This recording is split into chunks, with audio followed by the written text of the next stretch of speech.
Hi everybody, it's Casey Williams. Well, we don't normally start out in the back of our vehicles, but this isn't our normal vehicle. This is a Ford Transit van. And what makes this one really cool is you kind of have the passenger space in the front, the business end in the back, and a van that's actually very easy to drive and very capable of doing some real work. Let's go have a look at it. So we're going to do a quick walk around and let you have a look at the outside of the van, but it's really just a big boxy van. You know, it looks really good, looks very European. They revised the grille a little bit this year with the 3 bars. I think it looks very tough, looks very Ford. Again, a lot of the styling is based on the European Fords, but I think it all looks really nice for the van. You'll see with the Crew, they've got an extra set of windows here in the back. And what the Crew van does is it allows you to have one extra row of seats so you can get the Crew to the work site and back, or get your kids if you're going to do some hauling, stuff like that. 16-inch aluminum wheels. Again, nothing real fancy, just real functional. But it's really easy to see out of. I like these big windows, work out really well. Mirrors with the extra mirrors so you can see it on the side of it. Open the door. Again, it's a bit of a step to get inside of it, but just grab handles. It's not too bad, pretty easy to get up in here. Open up the back. They have a sliding or power sliding door option. This one's manual door. I think the power sliding door would be very nice. Unlike on minivans, there's only one big sliding door. It's on this side, kind of the old way of doing it with the vans. But a nice step bar, pretty easy to get inside. Again, you see the bench seat here in the middle. Overall, pretty easy to open. You see it has a little bit taller roof height too. This is kind of the medium roof. And so you can stand up inside of it and move around pretty easily. Come around the back. The doors have a really nice feature. So you open them up, they'll stop right there. Or you can press the unlock button here and go ahead and swing them 180 degrees. Very convenient if you're loading things in, coming up to a loading dock, trying to get cargo in the back of it. Makes it very easy. Again, flip it, straight open. And once open, lots and lots of space. You can forklift pallets right into the back of it if you want to. Or what I think a lot of people might do with this is convert them for camping. You know, build in some bunk beds, build in storage space. And you've got a really good functional vehicle. So other than being kind of big, driving this thing is actually pretty easy. And it really is because the interior is very easy to use as well. And I think I imagined something more like an airport bus when I heard this was coming. But the front's just very much, very much like a passenger car. A lot of the controls come right out of the Ford Escape. You know, the infotainment system, the screen, volume tuning, climate controls down below, and even the shift stock just feels like it could just come out of a compact crossover. Very easy to use. This has Bluetooth, has speakers in the doors, actually has tweeters up here in the A-pillars. So the sound's not, just stellar, but it's all right. You know, if you're using this vehicle for work and just want to Bluetooth in some tunes as you're doing your job, it's perfectly fine for that. Works out very nice. Lots of storage up here in the dashboard. There's even a power plug up here, USBs, even up here in these storage bins. USB here, another power plug. I think what would be really nice if there's a charging pad for your phone. You know, I can see if you're really doing some serious work and using your phone to plot navigation and stuff all the time. That'd be really nice. Although this also has navigation in it. But I think it'd be nice to be able to throw your phone up there and have it charged too. You know, but it's pretty basic in here. You got rubber floor mats, the nice canvas seats.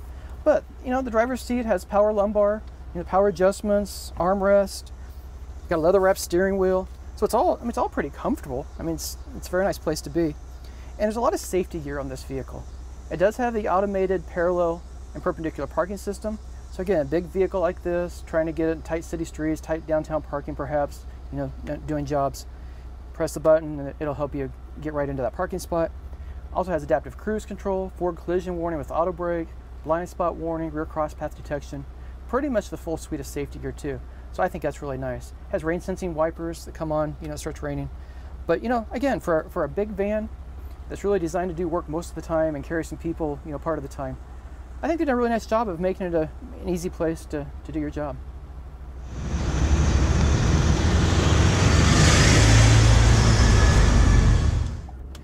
So we got this van and I knew it was coming.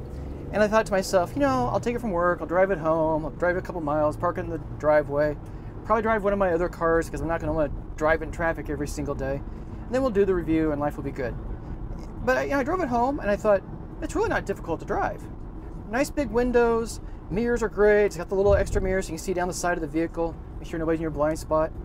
And just turned out to be a really easy, nice van to drive. And I thought if I was actually working for a living and needed a vehicle like this would be great. And this has some nice features on it. You know, the crew setup is new for this year, but you can also get all-wheel drive on it now. So, you know, you get lots of snow, no problem. Van can get right through it. And it certainly has plenty of power. This has the twin-turbo 3.5-liter V6 Ford's truck engine. Essentially the same kind of engine as they have in the F-150. This one delivers 310 horsepower and 400 pound-feet of torque. So it's tuned a little better for, you know, hauling inside of the city and urban areas and lots of payload inside the vehicle. But that turbo is fantastic. You just, you know, just whooshes you right through traffic, just barely touch the throttle, it just steps away, and just drives like a much smaller vehicle. Tons of torque, great. So let's talk about payload and talk about what this thing's capability is.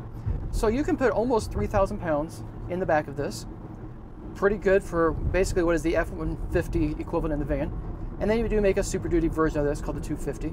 So this is the F1 or the 150, the Transit 150. And towing, you can tow over 6,000 pounds behind it. So you got a very capable truck that just happens to have a van body on it. But again, I like sitting up front. I like seeing out. It's got all the safety systems on it. I like the automated parking. Easy to put this thing in a parking place. And you know, I got up yesterday morning and had my personal smart car sitting in the driveway, which I know my daughter always likes riding in. And I asked her, I said, let's go get some coffee and we'll pick up some things at the pharmacy. And I thought she would take the smart car. And she said, can we take the van? So she got in the back, sat in the back seat. She liked it. See out, easy to drive. And for me, I didn't have any trouble driving at all. And I just think, again, if you need a vehicle, it's kind of a combination of a cargo van and have enough passenger space, either get your crew to work and back or to get the family somewhere and have a little bit of family space on the weekends. I think this van's really nice. And again, I think, you know, it's hollow. You know, it's a big vehicle, and it's got the rubber floor mats, and it's not as refined as other vehicles, but it is certainly not a difficult vehicle to drive, and it's certainly capable of doing a lot of really heavy work.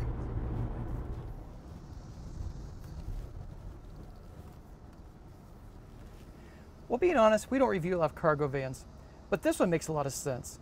I really like the crew setup. I like that you have a second row of seats where you can get 3 passengers. If you want to take people camping or get people to the work site and back, it just makes a lot of sense. It's also a very easy van to drive.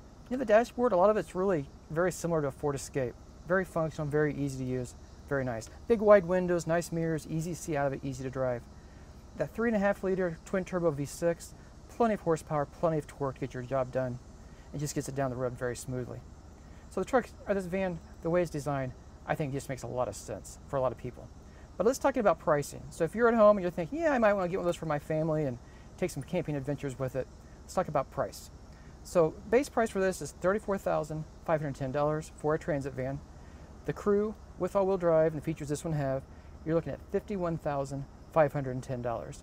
So, you know, you're really into the price of, you know, very nice crossover or an SUV for the price of this van. But if you have a need for this, you need the payload, you need the towing capability, and you really need all that space in the back of it, and there's a lot of space in the back of it. It's pretty hard to beat this. Well, next week we'll have another fun car. Until then, storm forward.